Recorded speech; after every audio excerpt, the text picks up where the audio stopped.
Lake Buena Vista, Fla. One of the biggest disappointments for the Mets last season, and there were many, was how poorly their pitching staff performed. An injured and underwhelming starting rotation put extra strain on a very imperfect bullpen. And that bullpen proceeded to post a 4.82 earned run average for the season, the worst mark in team history. With that in mind, the Mets on Wednesday made their first noteworthy remove of the offseason, and it was to add more firepower to their relief corps. They did so by agreeing to a 2-year, $14 million deal with the right-handed reliever Anthony Swarzak, said multiple people in baseball familiar with the agreement. The Mets deal came as the market for free agent relievers sprung to life this week, with several relievers the Mets had expressed interest in, such as Bryan Shaw and Tommy Hunter, reaching deals with other teams.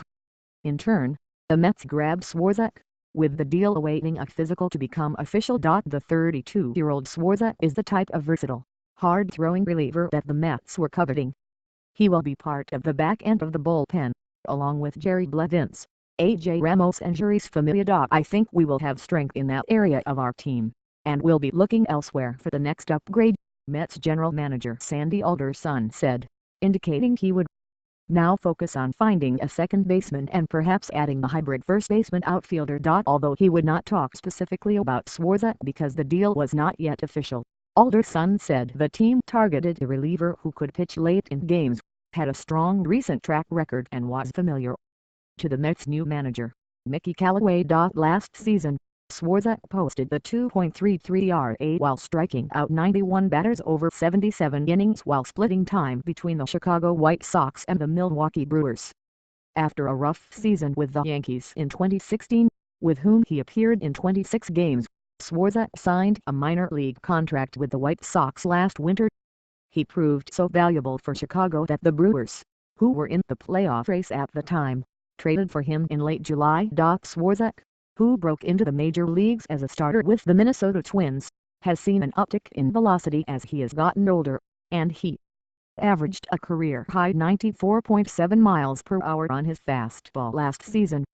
He also pitched briefly in 2015 for the Cleveland Indians, where Callaway was the team's pitching coach until the Mets hired him away. Alderson has been reluctant to hand out lucrative multi-year contracts to free agent relievers given the volatility of that job, but he clearly felt the Mets needed an upgrade.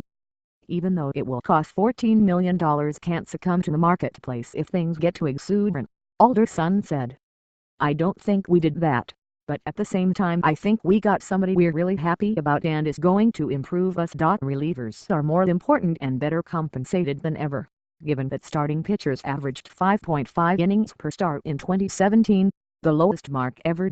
Callaway and Alderson also said this week that the Mets are considering more flexible roles for their relievers next season. Familia, who missed most of last season with a blood clot in his throwing shoulder, has been the team's closer the past few seasons, and still may pitch most often in the ninth inning in 2018, but Callaway said he wanted to deploy relievers based on the best matchups, regardless of what inning the game is in. But in general, Swarzak, Blevins, Ramos and Familia should be the leading relief group. Of those four, only Blevins is left-handed. The rest of the Mets bullpen, meanwhile, will likely be made up of a rotating mix of pitchers such as Hansel Robles, Paul Sewald, Josh Smoker, Jamie Callahan, Jacob Rame and Chasen Bradford.